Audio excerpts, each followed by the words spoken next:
DIY. So there's an account that I follow here on Instagram called The Film and Game Music. This account is ran by a composer. His studio is freaking nuts. And he made some really valid points for someone who has spent up to, I believe, $30,000 for this studio. You don't need a $30K studio to be a good music producer.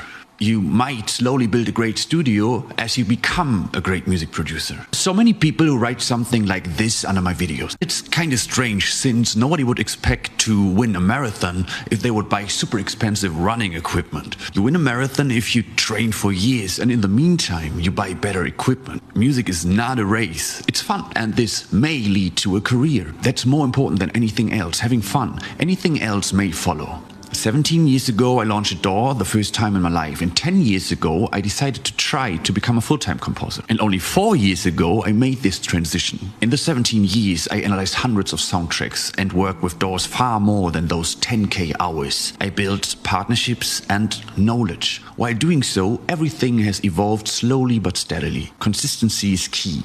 Gradually becoming familiar with all the tools is super valuable. Maybe look at it this way. A top-notch professional composer with zero budget equipment, only a laptop and free tools, would always outperform a beginner, while a beginner wouldn't outperform a pro composer at 100K equipment.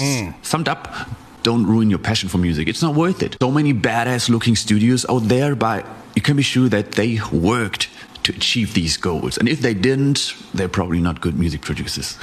There's a difference between people who have the access to buy all the best of equipment that they can get to.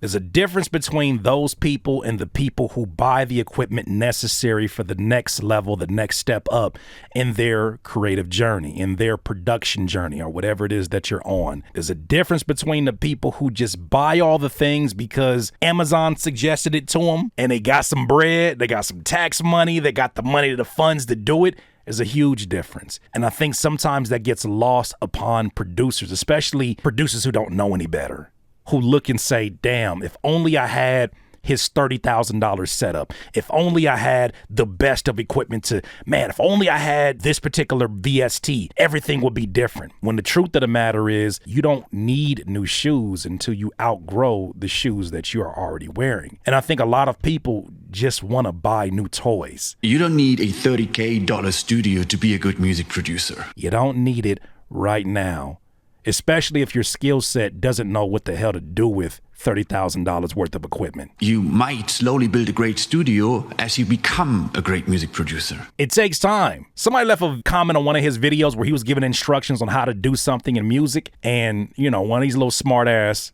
internet trolls or whatever said, step 1, have $50,000 of music equipment. No, dummy. It don't matter if you got $50,000 worth of stuff. It don't matter if you got the newest of the newest of the newest. The person that didn't know how to play basketball when I would go shoot hoops or whatever in the neighborhood, the person that can't ball is the one that could afford the newest Jordans. Every headband and head, you only got one head. Why you got 4 headbands? Why you got an arm sleeve? What's up with your shorts? And why you can't shoot a jumper? That's what it sounds like when I see producers that run this equipment up. You got all that damn expensive equipment to make that?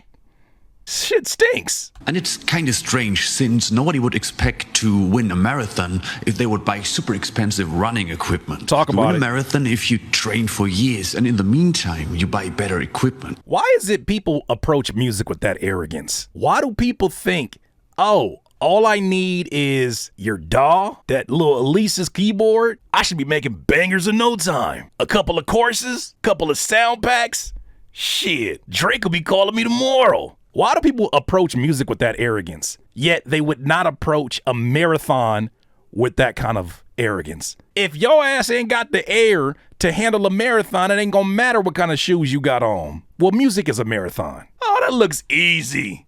I could do that shit. Matter of fact, not only can I do it, but because I can afford better equipment than you, I'm finna blow you out the water. It don't work like that, my friend. Music is not a race. It's fun, and this may lead to a career. That's more important than anything else, having fun. He says something key. It may lead to a career. You can buy all that equipment. You can have access to it. You can even know the ins and outs about it and why this one is better than this one. It don't guarantee that you're going to have a career in there so that your music is going to be something worthy enough for someone to be a fan of. In the 17 years, I analyzed hundreds of soundtracks and worked with DAWs far more than those 10K hours. I built partnerships and knowledge. While doing so, everything has evolved slowly but steadily. Consistency is key. Gradually becoming familiar with all the tools is super valuable. Maybe look at it this way. A top-notch professional composer with zero budget equipment, only a laptop and free tools, would always outperform a beginner, while a beginner wouldn't outperform a pro composer at 100K equipment. This is not a conversation that is anti-hardware, that is anti-whatever that you find enjoyment in using. Just make sure what you're using and what you're leveling up to matches the level of skill that you're at or close to. You can put anybody in this studio who knows their shit. They look at this, they don't say like, where's your outboard gear? I can't make no beats unless you got an outboard gear. What's your skill set then? Is your skill set the hardware? Is your skill set what you're doing with the hardware? What's your contribution to the room? A lot of people rest and have traditionally rested their value upon what they can afford and not what they can actually contribute and do with the machine at hand. You can put somebody in here with all kind of experience that can look at this setup of mine that is very, very minimal and say, cool, let's get it. I trust in my skill set to be able to create something with this. But what you can't do is take a beginner, throw them in a studio where there's nothing but hardware and expect them to just, shit, I got the best of the best.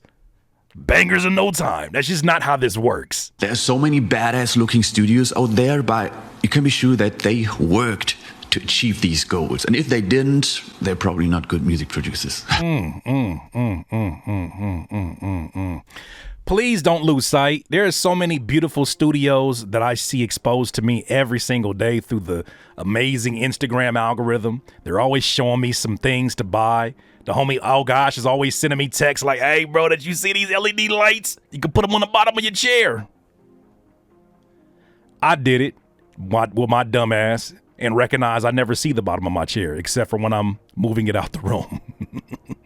There are so many studios that will inspire you to say, man, if only I had that. I remember thinking that way when I was making beats out of a teeny weeny bedroom. Man, if only I could just listen to my music on big monitors. Man, if I just had them headphones, everything would change. And it's like, although those enhancements could make me internally feel better about what I'm hearing and give me more trust in the process because they're letting me hear a more accurate representation of the music, the skill is still a skill, baby.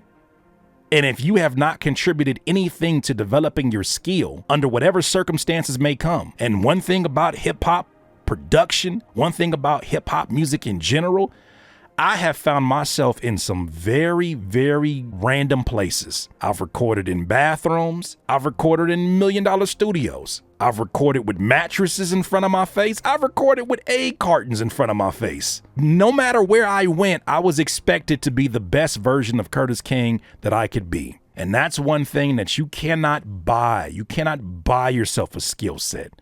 The hardware is not going to do the hard work. You have to contribute something to it. I mean, but if you do got the money for it, at least you'll be able to take some fire Instagram pictures. I mean, that's what it's all about now anyways, right? Your TikTok finna be crazy. Those are my thoughts, though. What do you guys think? DIY. DIYers, if you enjoyed this content, make sure that you hit the like button and maybe even consider subscribing. Come on, man. Don't get greedy. Peace.